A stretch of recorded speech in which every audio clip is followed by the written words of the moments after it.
Good morning students. ABPS tutorials में आज हम स्टार्ट करने जा रहे हैं पी ब्लॉक एलिमेंट्स।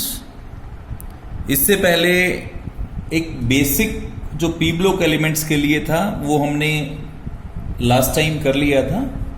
ओके, तो जो एलिमेंट्स हम कंसीडर करने जा रहे हैं पी ब्लॉक एलिमेंट्स में, फर्स्ट जो हम डील करेंगे वो डील करेंगे किसके साथ? Nitrogen family. ओके, और नाइट्रोजन फैमिली में कौन कौन से एलिमेंट्स हम कंसीडर करेंगे? Nitrogen, phosphorus, arsenic, antimony, bismuth. Okay, इन एलिमेंट्स को इकट्ठा हम बोलते हैं निक्टोजन्स।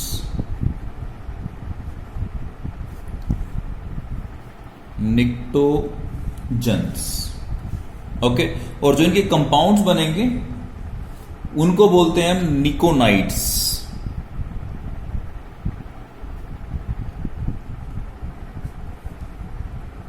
ओके, तो जो आपका नाइट्रोजन है, नाइट्रोजन आपको पता है ना एग्जिस्ट करता है N2 की फॉर्म में। ओके, 78% जो आपका एटमॉस्फेयर है उसका पार्ट जो है वो क्या है? आपका नाइट्रोजन गैस ही है। ओके, नाइट्रेट्स में, नाइट्राइट्स में, ठीक है, ओके, एग्जिस्ट करता है। फॉस्फोरस आपका P4 में मिलता है, आपको मेनली P4 में मिलता है। ओके, और फॉस्फेट्स के फॉर्म में ये हमें जो है जनरली मिलता ही है, डीएनए में भी होता है। ओके, आर्सेनिक, एंटीमनी, बिस्मथ जो है वो बहुत ज्यादा एबंडेंट नहीं एलिमेंट्स होते हैं। ओके, तो ये सल्फाइड्स की फॉर्म में मोस्टली मिलते हैं, आर्सेनिक, एंटीमनी और बिस्मथ। ओके, तो नाइट्रोजन फैमिली के लिए हम अगर जनरल इलेक्ट्रॉनिक कॉन्फ़िगरेशन की बात करें तो हमें मिलता है NS2 NP3। ये आपके पास है जनरल इलेक्ट्रॉनिक कॉन्फ़िगरेशन। और p ऑर्बिटल की अगर बात मैं करता हूं, ओके, p सबशेल की अगर बात मैं करता हूं तो उसके अंदर px py pz 1 1 1 exactly half filled है। ओके, तो ये आपके पास है जनरल इलेक्ट्रॉनिक कॉन्फ़िगरेशन। लास्ट जो आपका ऑर्बिटल है उसके अंदर, शेल के अंदर, आउटर शेल के अंदर, वैलेंस शेल के अंदर आपके टोटल 5 इलेक्ट्रॉन्स एग्जिस्ट करते हैं। ओके, उसके बाद हम आते हैं किसके ऊपर? एटॉमिक प्रॉपर्टीज के ऊपर। एटॉमिक प्रॉपर्टी जो होंगी आपकी एक्सटेंशन होंगी कार्बन फैमिली की या बोरोन फैमिली से आगे आ रहे हैं हम, ठीक है, क्योंकि हम बोरोन से नेक्स्ट आए कार्बन फैमिली के ऊपर, अब हम शिफ्ट हो रहे हैं किसके ऊपर? नाइट्रोजन फैमिली के ऊपर। ओके, तो फर्स्ट जो आपके एटॉमिक प्रॉपर्टी है उसके अंदर आता है आपका atomic and ionic radii.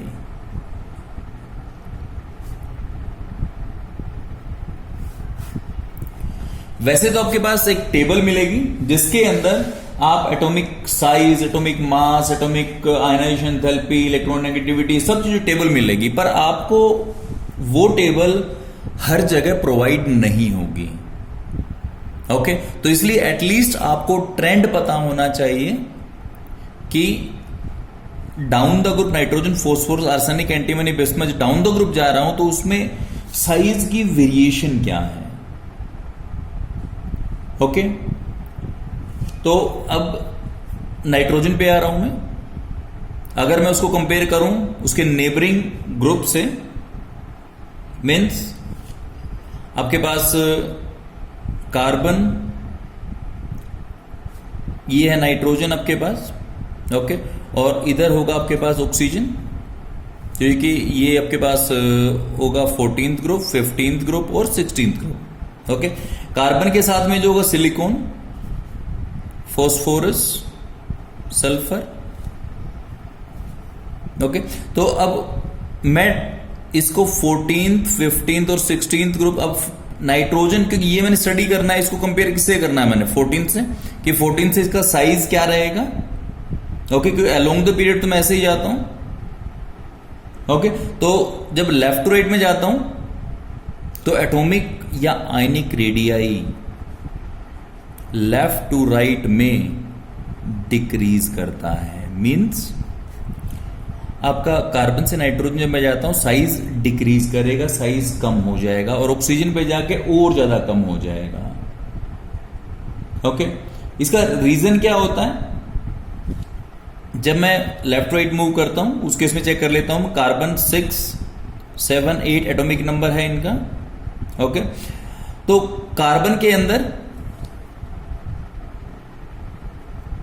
Nucleus 6+ होता है,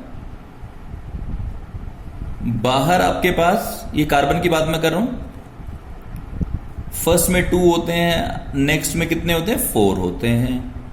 ओके, नाइट्रोजन की अगर बात मैं करूं 7+ न्यूक्लियाई में होते हैं, यहां पे 2 और इसमें सेकेंड शेल में होंगे मेरे पास 5। ऑक्सीजन की अगर बात मैं करता हूं तो फर्स्ट में 2 होते हैं, नेक्स्ट में 6 होते हैं। ये जनरल इलेक्ट्रॉनिक कॉन्फ़िगरेशन मेरे पास है। ओके,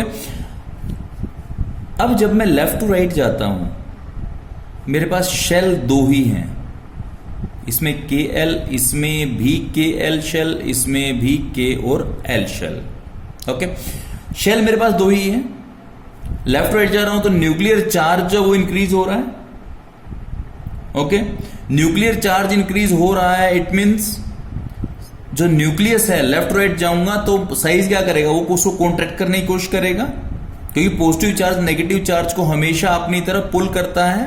तो ये क्या करेगा? ये अपनी तरफ आउटर इलेक्ट्रॉन्स को अपनी तरफ पुल करेगा। पुल करेगा तो क्या होगा? साइज छोटा होता चला जाएगा। यहां 6 पॉजिटिव चार्ज अट्रैक्ट कर रहा है आउटर को, यहां 7+ कर रहा है, यहां 8+ कर रहा है। तो नो डाउट जब मैं लेफ्ट टू राइट जाऊंगा तो न्यूक्लियर चार्ज का क्या इंपैक्ट होगा? लेफ्ट टू राइट में साइज डिक्रीज करेगा। ओके, और अगर मैं सेकंड बात करता हूं किसके लिए? नंबर ऑफ शेल्स के लिए, तो उस केस में क्या होने वाला है? क्योंकि मेरे पास यहां भी 2 शेल है, 2 शेल है, 2 शेल, तो कोई चीज लेफ्ट टू राइट जब मैं जा रहा हूं तो नंबर ऑफ शेल्स में कोई चेंज नहीं आ रहा। नंबर ऑफ शेल्स तो उतने ही है मेरे पास। ओके, इट मींस ये इफेक्ट काम करेगा। और जब मैं लेफ्ट टू राइट जाऊंगा तो उस केस में क्या होगा? मेरा इफेक्टिव न्यूक्लियर चार्ज इंक्रीज करेगा। ओके, और जो इलेक्ट्रॉन्स हैं, जो आउटर इलेक्ट्रॉन्स हैं, वो न्यूक्लियस की तरफ ज्यादा अट्रैक्ट होंगे, और जिससे क्या होगा? कोवेलेंट रेडियाई मेरा डिक्रीज कर जाएगा। ओके, तो ये मेरे पास क्या था? Left to right means along the period. Okay, तो इट मीन्स कार्बन बड़ा होता है, नाइट्रोजन से छोटा, ऑक्सीजन से छोटा होता है। ओके, अब मैं बात करता हूं डाउन द ग्रुप। ये था मेरे पास लेफ्ट टू राइट, ये मेरा डाउन द ग्रुप बात कर रहा हूं अब मैं। ये प्रॉपर्टीज एक ही बार डिस्कस करेंगे हम। नेक्स्ट जो आपका ग्रुप आएगा उसके अंदर हम इन प्रॉपर्टीज को स्किप कर देंगे। ओके, सिर्फ ब्रीफ करेंगे इनका, क्योंकि यहां डिटेल में हम कर रहे हैं। ओके, इसी तरह से हम +1 में जब करवाते हैं तो +1 बड़े डिटेल में करवाए थे, जैसे +2 में बच्चे को दिक्कत नहीं आती। तो हम ये एक्सपेक्ट कर रहे हैं कि +1 में हो सकता है कि कुछ बच्चे उसको ढंग से ना कर पाए हो या कोई कंफ्यूजन हो, इसलिए हमें डिटेल में करना पड़ रहा है। लेकिन जो आपका इससे नेक्स्ट ग्रुप 16, 17, 18 ग्रुप होगा वहां हम इतना डिटेल में इसको नहीं करेंगे। ओके, अब बात करते हैं down the group. Down the group में जा रहा हूं, nitrogen, phosphorus, arsenic, antimony, bismuth. Configuration के लिए बात कर लेता हूं।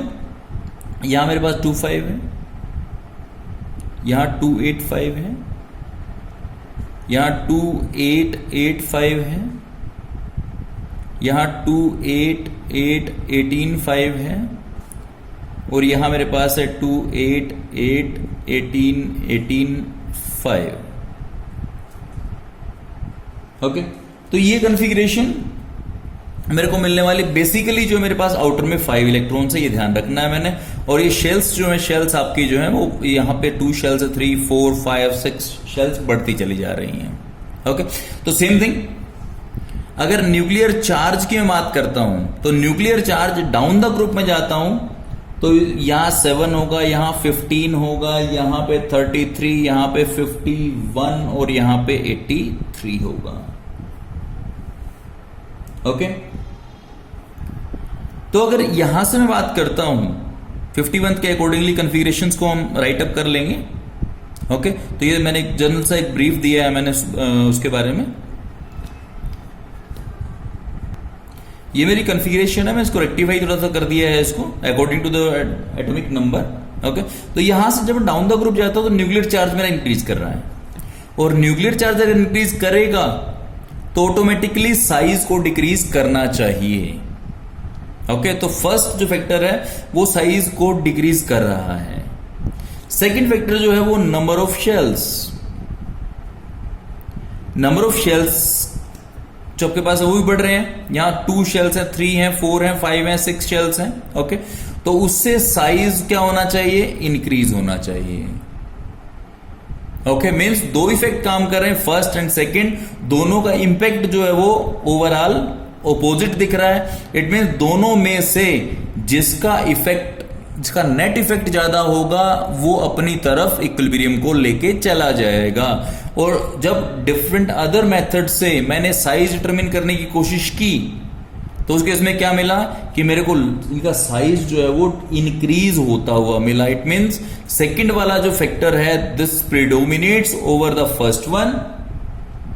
ओके, तो यहां से क्या होगा कि मेरा साइज जो है वो इंक्रीज होता है। ओके, और सेकंड थिंग, जब साइज इंक्रीज तो यहां से यहां पे काफी इंक्रीज मिलता है मेरे को।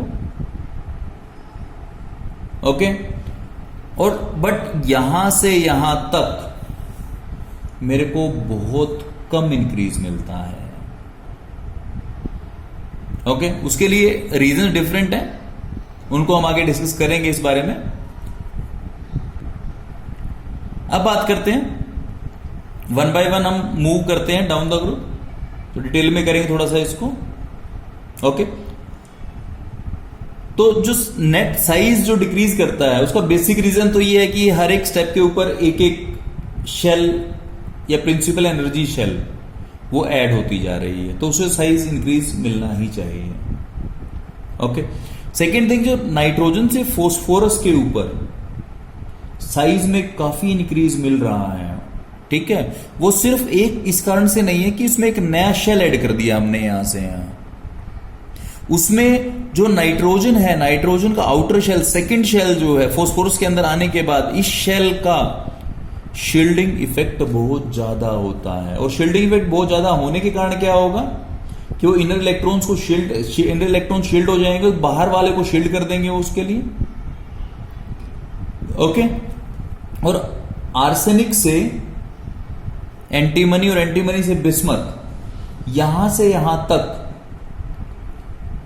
जो थोड़ा सा इंक्रीज मिलता है साइज के अंदर, that is due to the poor shielding effect.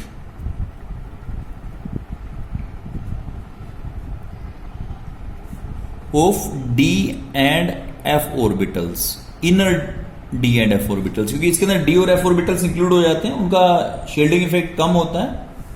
Okay, जिससे क्या होता है कि इफेक्टिव न्यूक्लियर चार्ज इंक्रीज कर जाता है। इंक्रीज करने से क्या होगा कि जो एक नया शेल ऐड होना था जिसके कारण साइज इंक्रीज होना था, ओके, वो उस इफेक्ट को उतना नहीं रहने देता बल्कि पहले से कुछ कम कर देता है। इसलिए तो आर्सेनिक से एंटीमनी और एंटीमनी से बिस्मथ, जब आर्सेनिक से बिस्मथ तक जाते हैं हम यहां से यहां तक, तो उसमें साइज में थोड़ा सा इंक्रीज मिलता है। ओके, तो ये आपके पास क्या है, एटॉमिक एंड आयनिक रेडियाइज की वेरिएशन है, किसके अंदर, नाइट्रोजन फैमिली के अंदर। ओके, जो ये फर्स्ट प्रॉपर्टी मेरे पास atomic and ionic radii, second property मेरे पास है इलेक्ट्रोनेगेटिविटी।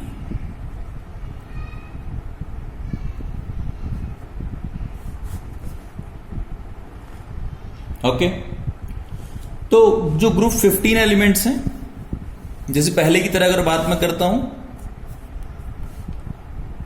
कार्बन नाइट्रोजन ऑक्सीजन, पहले अलोंग द पीरियड में बात मैं करता हूं, CN और O, इसी तरह से silicon, phosphorus, sulphur. Along the period में मेरे को 2 पीरियड्स काफी है मेरे लिए मैं डिस्कस करने के लिए। ओके, तो जब लेफ्ट टू राइट जाता हूं तो सबसे पहले इलेक्ट्रोनेगेटिविटी होती क्या है वो पता होनी चाहिए मेरे को, क्योंकि जब मैं इसका डिटेल में डिस्कस कर रहा हूं तो नो डाउट ये क्या होना चाहिए। Okay, this is tendency to attract shared pair of electron. अगर कोई कोवलेंट बॉन्ड बन जाता है तो उसके अंदर जो शेयर्ड पेयर है उसको अट्रैक्ट करने की टेंडेंसी कितनी है, that is called electronegativity. Okay, और इलेक्ट्रोनेगेटिविटी और electron affinity total separate terms हैं। ओके, तो इलेक्ट्रोनेगेटिविटी के लिए बात मैं करता हूं, तो जो ग्रुप 15 के एलिमेंट्स हैं, जब लेफ्ट टू राइट जाता हूं तो साइज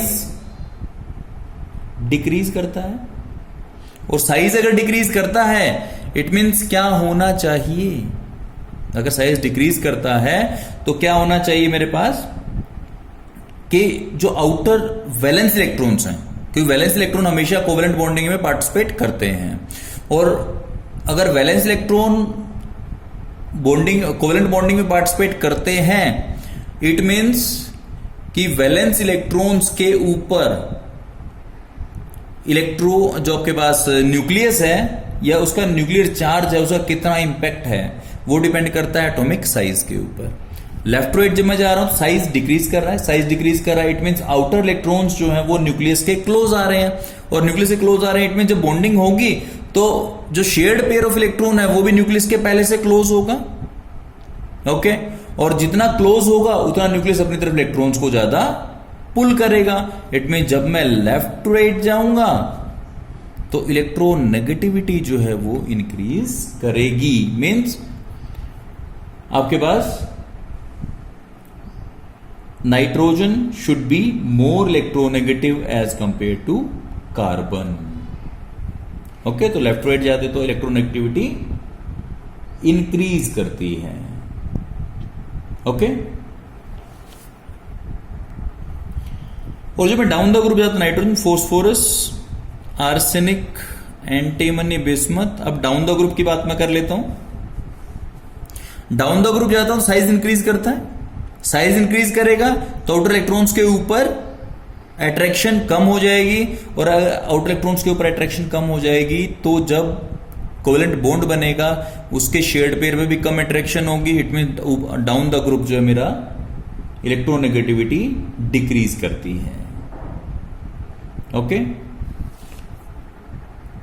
पर जो डिक्रीज होता है वो रेगुलर नहीं होता, वो इरेगुलर होता है, होता डिक्रीज ही है बट नॉट रेगुलर। मीन्स एक ही लेवल के ऊपर या एक ही मैग्नीट्यूड के अंदर ये डिक्रीज नहीं होता। ओके, उसके बाद मैं जा रहा हूं किसके लिए, आयनाइजेशन एंथैल्पी के लिए।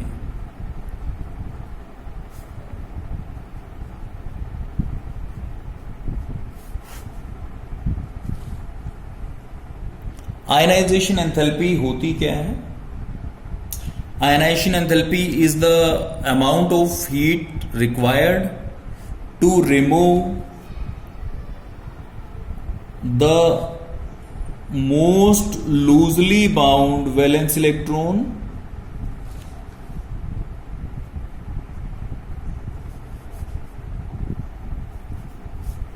ये वैलेंस होता है, आउटर शेल के अंदर होता है। ओके, तो इस इलेक्ट्रॉन को निकालने के लिए मेरे को जितनी एनर्जी की रिक्वायरमेंट होती है उसको बोलता हूं मैं ionisation enthalpy. Means outer electron के ऊपर जितना न्यूक्लियस का इंपैक्ट होगा वो उतना ही मुश्किल से निकलने वाला है। ओके, और वो सब डिपेंड किसके ऊपर करता है? वो डिपेंड करता है एटॉमिक साइज के ऊपर। ओके, तो जो आयनाइजेशन एंथैल्पी है क्योंकि साइज डिक्रीज कर रहा है, साइज डिक्रीज करेगा, CNO SiPs, यहां पे आर्सेनिक एंटीमनी और बिस्मथ, ये बात कर रहा हूं मैं।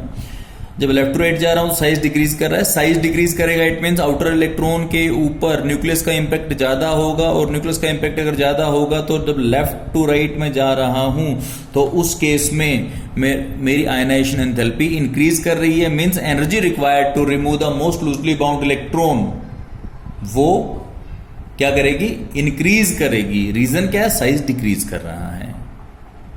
ओके, डाउन द ग्रुप में जब जाऊंगा मैं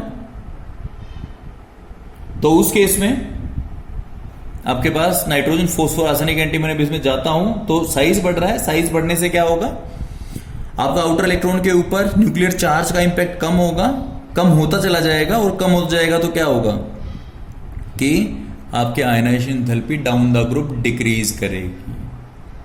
ओके, और इसका ट्रेंड स्लाइटली रेगुलर होता है, जो इंक्रीज होता है अपना जो डिक्रीज होता है डिक्रीज रेगुलर होता है, इलेक्ट्रॉन एक्टिविटी की तरह नहीं होता। ओके, तो ये काफी हद तक रेगुलर होता है।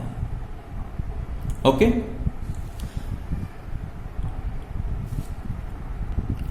अब इसमें एक और एक्सेप्शन आती है, जब मैं यहां से यहां मूव करता हूं,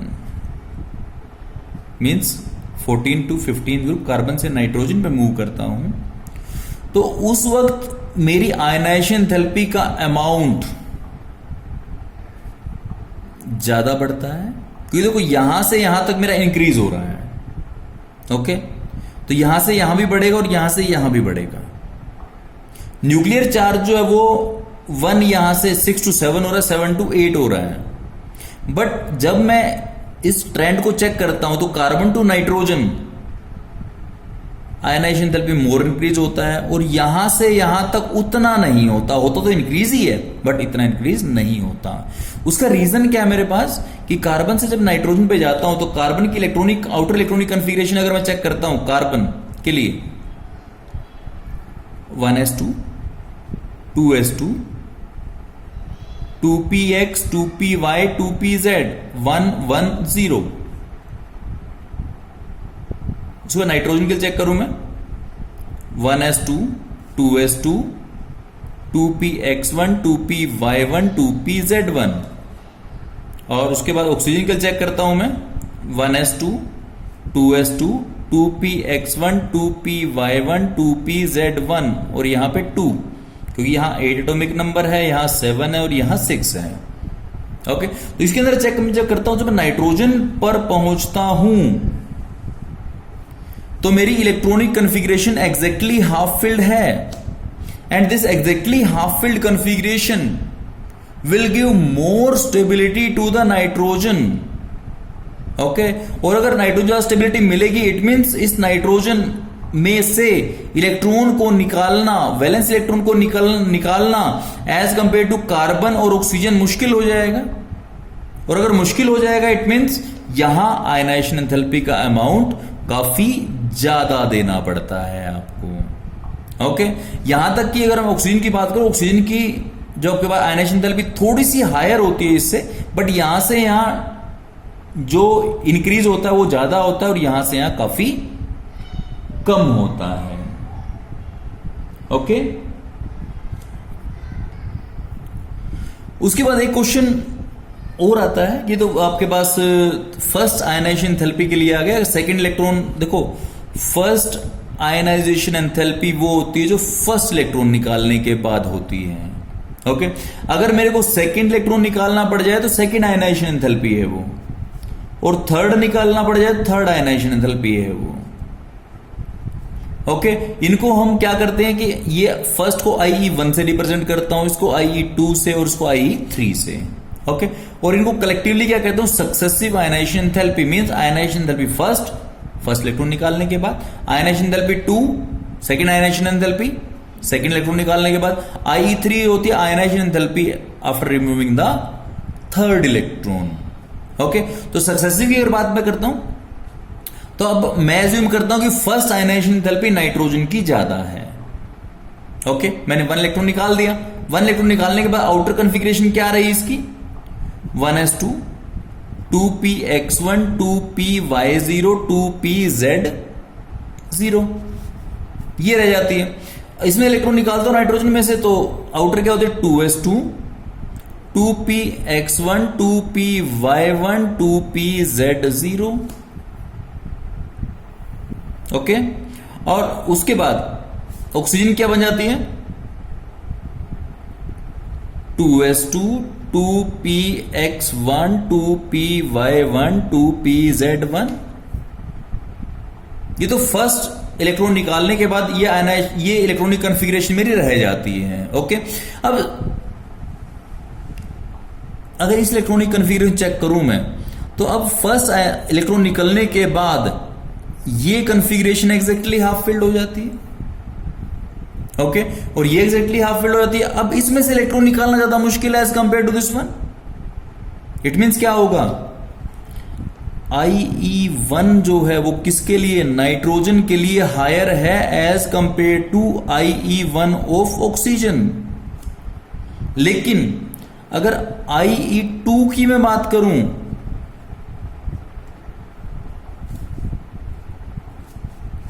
अब क्या है, ये ऑक्सीजन के लिए हायर होगी। रीजन क्या है, IE2 जो सेकंड इलेक्ट्रॉन निकालना है वो एग्जैक्टली हाफ फील्ड कॉन्फ़िगरेशन यहां होती है।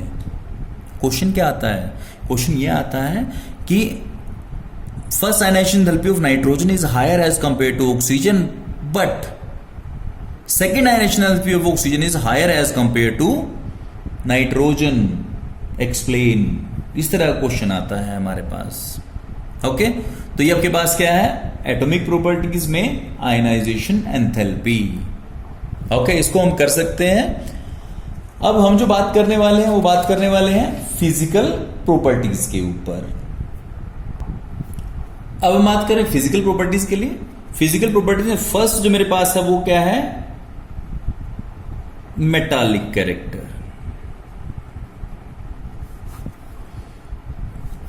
मेटालिक कैरेक्टर, मेटल क्या होते हैं, जो आउटर वैलेंस शेल से इलेक्ट्रॉन लूज करके पॉजिटिव चार्ज एक्वायर करते हैं, मींस इलेक्ट्रोपॉजिटिव एलिमेंट्स को मैं मेटल बोलता हूं। जिसमें से इलेक्ट्रॉन आसानी से निकल पाएगा वो अच्छा मेटल है, मुश्किल से निकलेगा वो अच्छा मेटल नहीं है, या हम बोल सकते हैं नॉन मेटल है वो। ओके, तो अगर 15th ग्रुप की बात करता हूं, 15th ग्रुप में लेफ्ट राइट अगर मूव करता हूं मैं, 15th ग्रुप के अंदर नहीं, means periodic left right move करता हूं मैं, तो यहां साइज ज्यादा है, कम साइज डिक्रीज कर रहा है इधर, और साइज डिक्रीज करेगा इट मींस आउटर शेल के इलेक्ट्रॉन या वैलेंस इलेक्ट्रॉन के ऊपर लेफ्ट राइट जाएंगे तो force of attraction of the nucleus या इफेक्टिव न्यूक्लियर चार्ज बढ़ता चला जाएगा।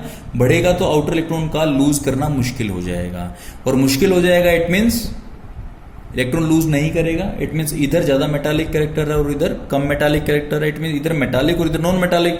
इट मींस जब मैं लेफ्ट राइट जाऊंगा तो मेरा नॉन मेटालिक कैरेक्टर इंक्रीज होता चला जाएगा।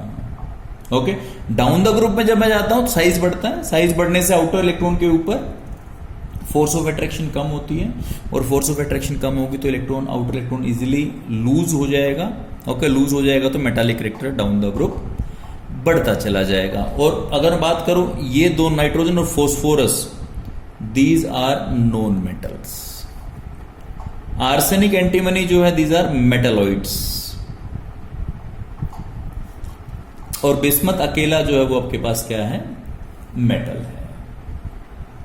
ओके, तो ये आपके पास है मेटालिक कैरेक्टर। सेकंड बात करता हूं melting point and boiling point. तो यहां मैं आपको बताऊं कि नाइट्रोजन से आर्सेनिक तक, नाइट्रोजन से आर्सेनिक तक अगर मैं मूव करता हूं तो मेरा मेल्टिंग पॉइंट इंक्रीज करता है। ओके, और उसके बाद आर्सेनिक के बाद, आर्सेनिक के का मतलब क्या है, आर्सेनिक से मैं अगर जाता हूं बिस्मथ तक, आर्सेनिक एंटीमनी बिस्मथ। ओके, तो यहां मेल्टिंग पॉइंट मेरा डिक्रीज करता है। ओके, ये तो मेल्टिंग पॉइंट की बात हुई। अगर मैं बॉइलिंग पॉइंट की बात करूं तो रेगुलरली वो नाइट्रोजन टू बिस्मथ इंक्रीज करता है। ओके, तो मेल्टिंग पॉइंट थोड़ा सा इरेगुलर है और आपका बॉइलिंग पॉइंट जो वो रेगुलर इंक्रीज शो करता है। ओके, अब इसके थोड़ा डिटेल बात कर लेते हैं। Nitrogen to arsenic melting point में क्या होता है, ठीक है। नाइट्रोजन टू आर्सेनिक जो है वो एटॉमिक साइज इंक्रीज करता है। ओके,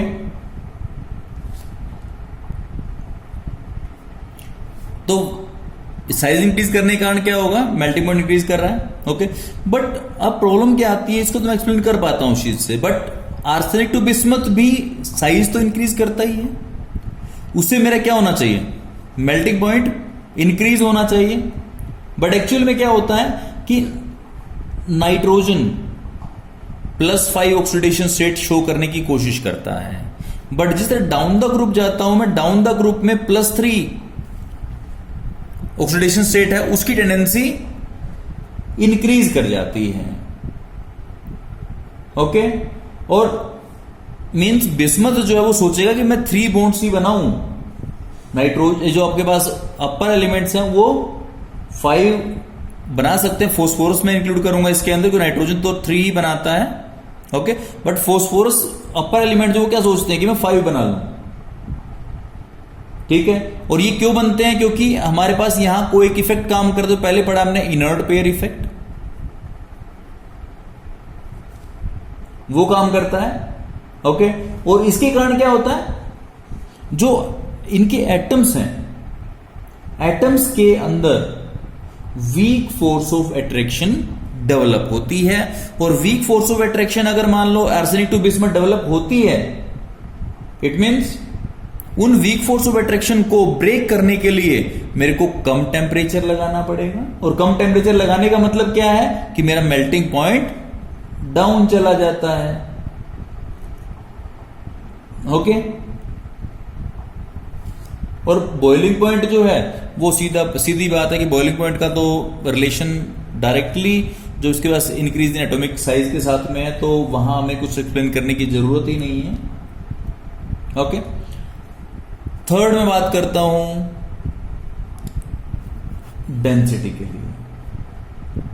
ओके, तो टॉप टू बॉटम में जब मैं जाता हूं तो nitrogen to bismuth density increase करती है। ओके, उसके बाद मैं बात करता हूं एलोट्रोपी। नाइट्रोजन और बिस्मथ इनको छोड़कर सभी और एलिमेंट एलोट्रोपी शो करते हैं। एलोट्रोपी का मीनिंग क्या होता है, डायमंड और ग्रेफाइट में पढ़ा होगा, जो 10th में पढ़ा होगा, +1 में पढ़ा होगा आपने। Same chemical properties, different physical properties. Okay, तो फॉस्फोरस जो आपको पता है वो व्हाइट, रेड और ब्लैक फॉस्फोरस की फॉर्म में एग्जिस्ट करता है।